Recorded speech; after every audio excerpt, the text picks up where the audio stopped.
Catus Maximus here. We have the infamous Series 77 SkilSaw, and recently, actually at a Lutheran church sale, picked up this Milwaukee 6377. Makita's high poise is 6477. It's funny when all these companies came out with worm drives to compete with Skill, they all use 77 in their model model names.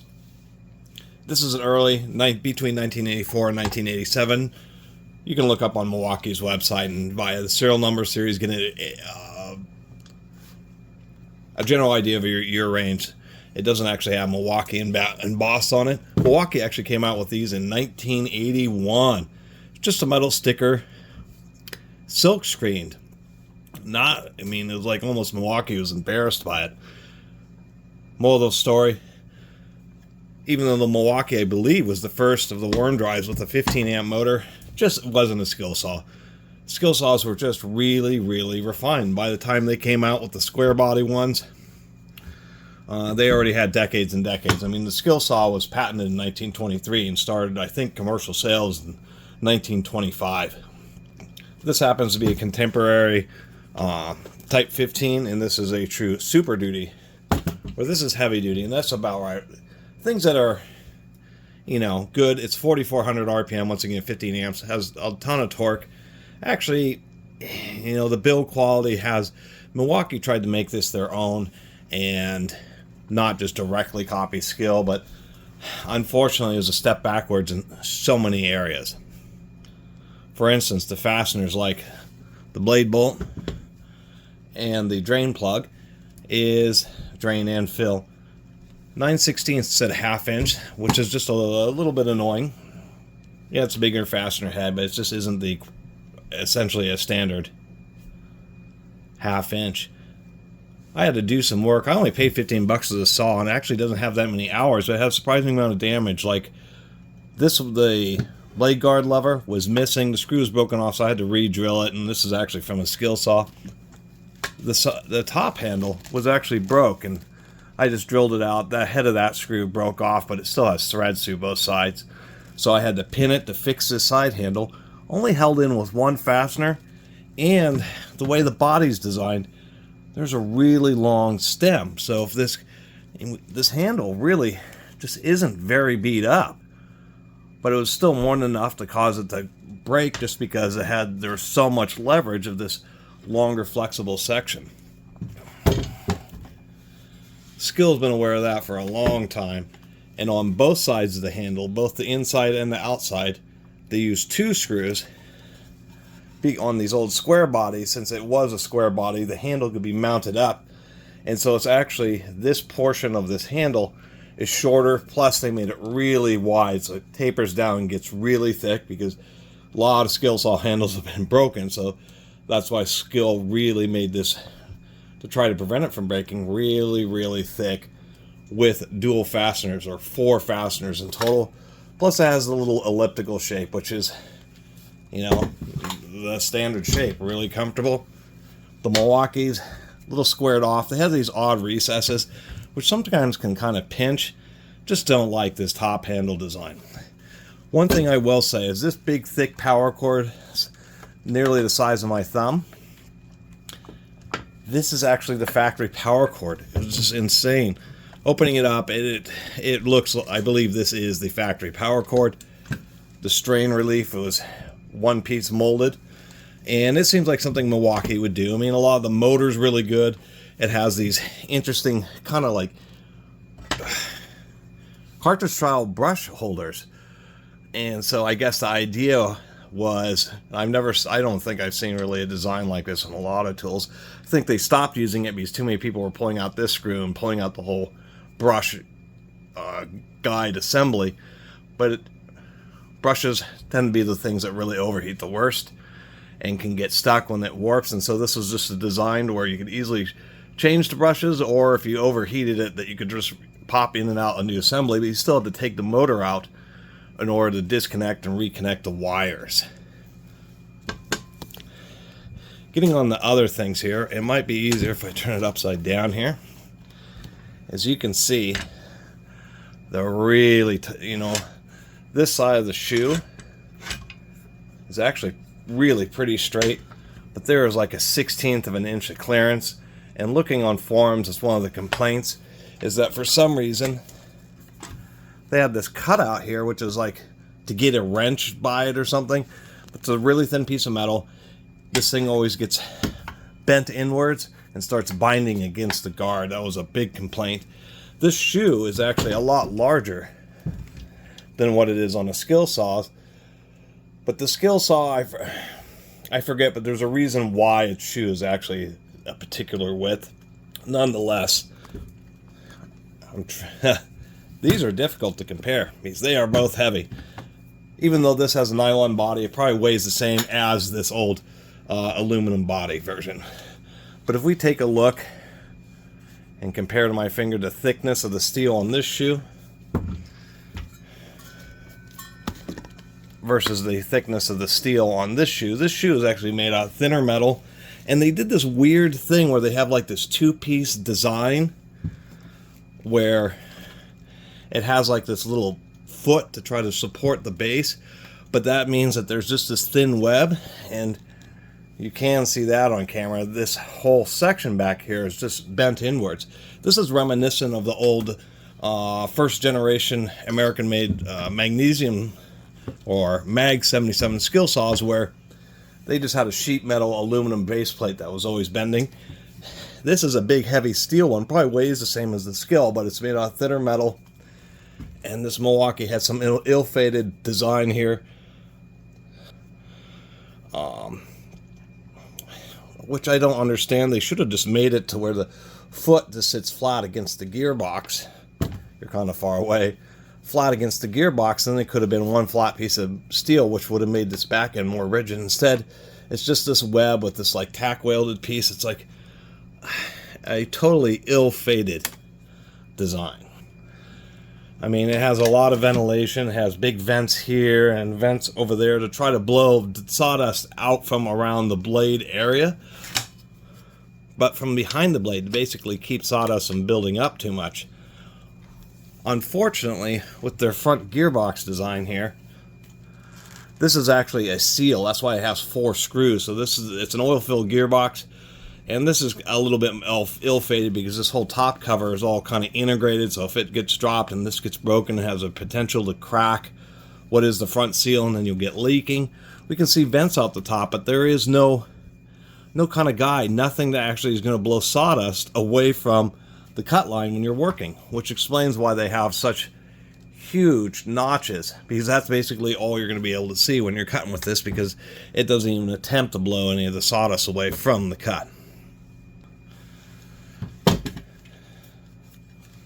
SkilSaws learned that a while ago.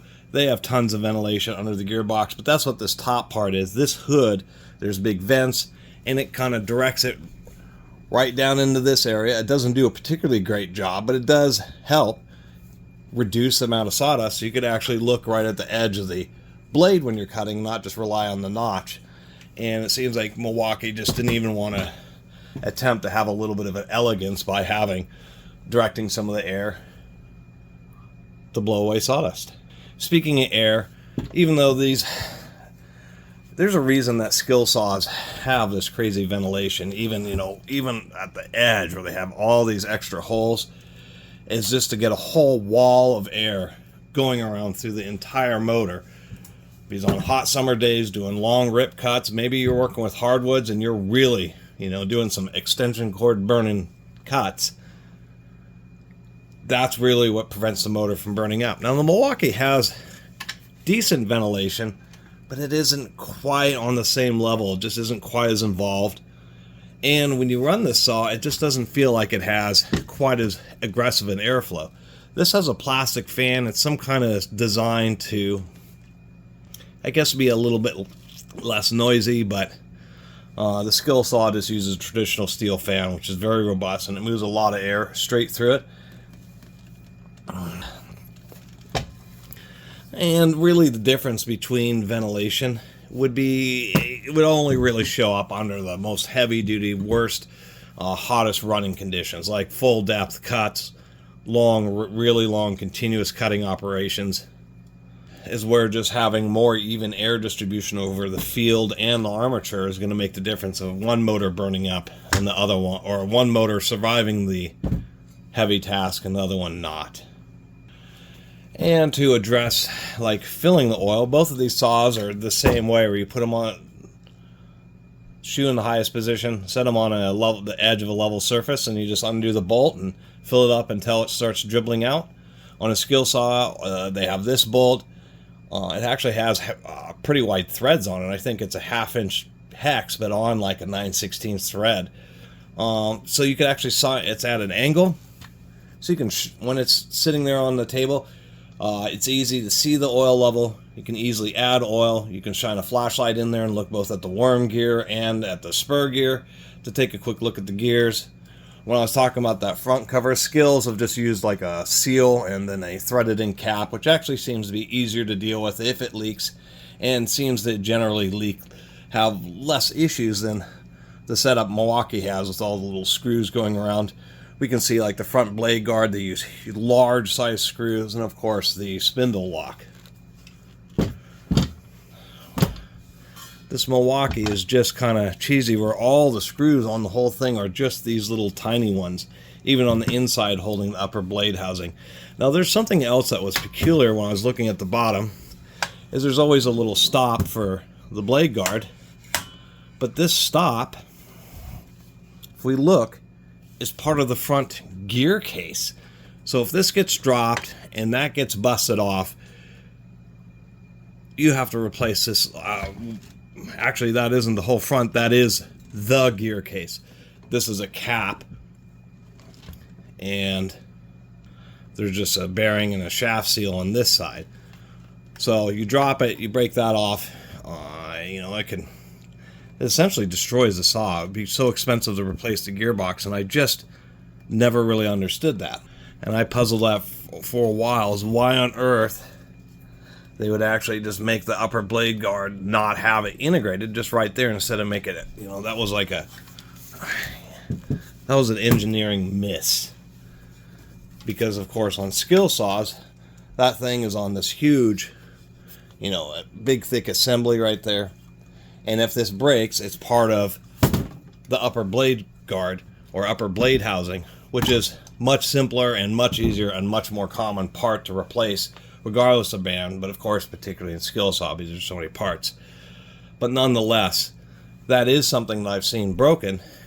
And on the Milwaukee, once again, if this breaks severely and actually makes a gap in the gearbox, then the saw would definitely be done. But either way, when that breaks, there's not any area to try to jerry rig something to stop it. It's just like it's disappointing. It's a design fail, because I've seen that thing break on SkilSaw. So if that happens here, ouch. I digress. The Milwaukee, you fill the oil the very same way, where you draw it down, put it on a level surface, except for it's a 9/16 head bolt with like 5/16 24 thread. It's a real small thread. You cannot see anything but the side of the spur gear, so you can't use the hole to inspect the gears at all. The other problem is it's horizontal, like it's a differential. So what happens is you pull out the bolt and you just let it sit there and see if any oil comes out. And if no oil comes out, then you know it needs some. So you got to tip it up, put some oil through the little hole, tip it back down, see if any oil dribbles out. It's like, what the heck were you thinking? Why isn't this gearbox cavity designed differently so the bolt was up higher? Probably because they didn't want to be seen as just totally copying all of Skills' designs. Oh yeah, and I forgot the whole kicker of this 15-minute video. I'm going to save it to the very end. So we've been talking about the SkilSaw. Of course, you need to, when you're loosening blades, it's pretty easy to put a piece of wood in the blade, because of course it wants to turn. Left-hand blades means the bolt is counter-threaded, and the direction you unscrew it is going to be the direction opposite the direction of, or same as the direction of rotation. You put in a piece of wood and you turn these bolts to the right to get them out.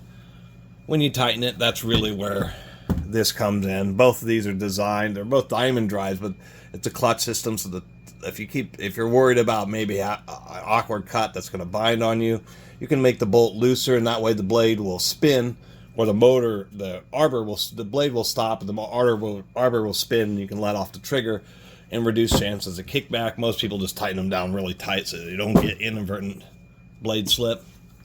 That's where that blade lock comes in, because when you're tightening this, you're turning it to the left, and it's harder to jam a piece of wood, especially like in an older blade, which doesn't have any of those big expansion cutouts like more modern ones, because of course the back of the teeth are chamfered and tapered and don't really want to grab. So I thought I was going to tighten the blade, or I was pulling off the blade and I was going to tighten it, and it was slipping, and I ended up having to pull the guard back, put a screwdriver in here, one of these holes, to lock the blade, because I was hunting around and thought, oh, where's that blade lock button? Oh, I must have missed it there. Oh, I must have missed it up in front here. No, it must be, you know, the power cord's actually, you paid way too much money extra for that power cord. That power cord's ridiculous. So I thought, well, maybe there's a button on top. It's broken or something. No, I don't see any buttons there. I mean, where is it? Is it somewhere on this side of the saw? Is it under on the back of the saw? No.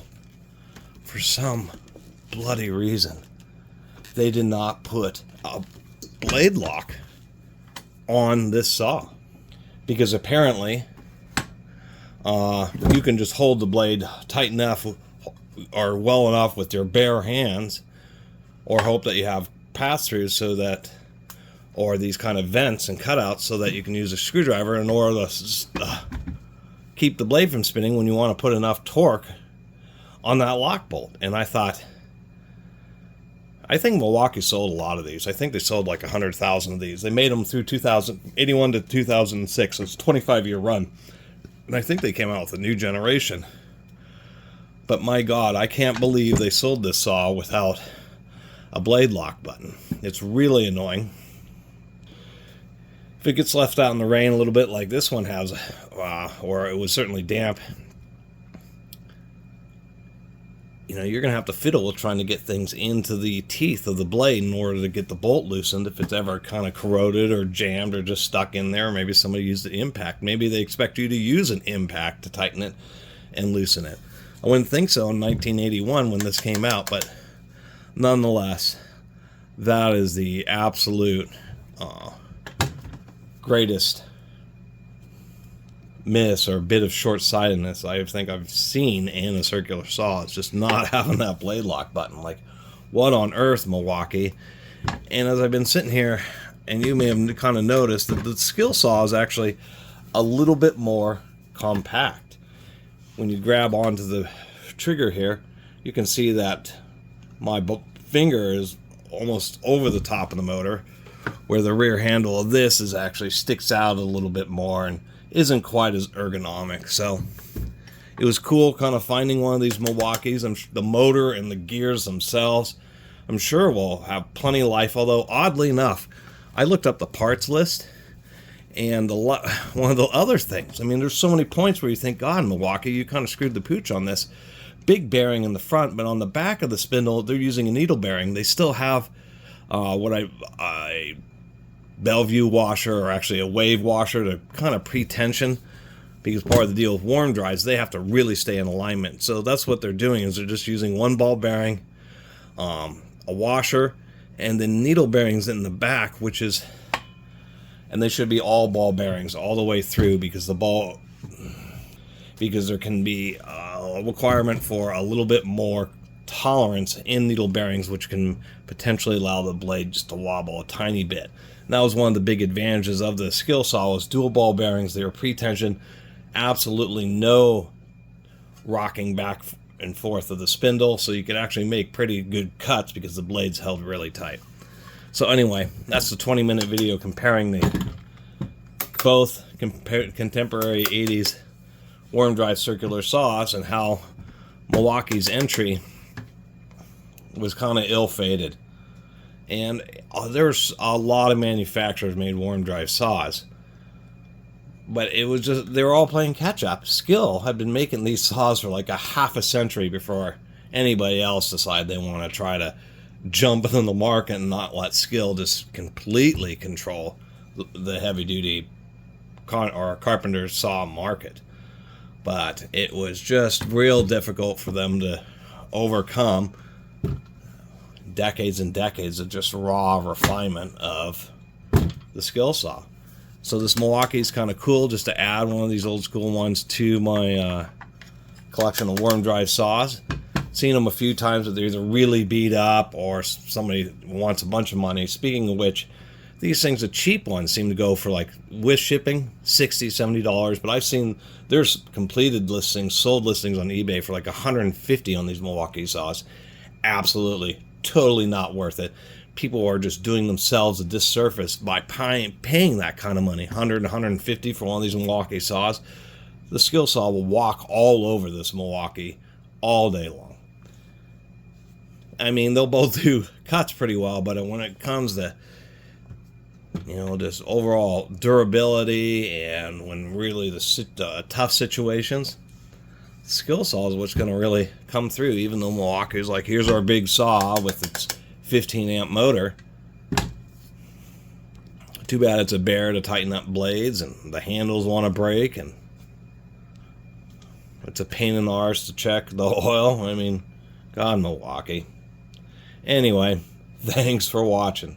And I'm definitely not a Milwaukee naysayer. Believe me, I got a ton of Milwaukee tools. But this wasn't quite up to the quality of, say, their corded electric drills, or their sawzalls.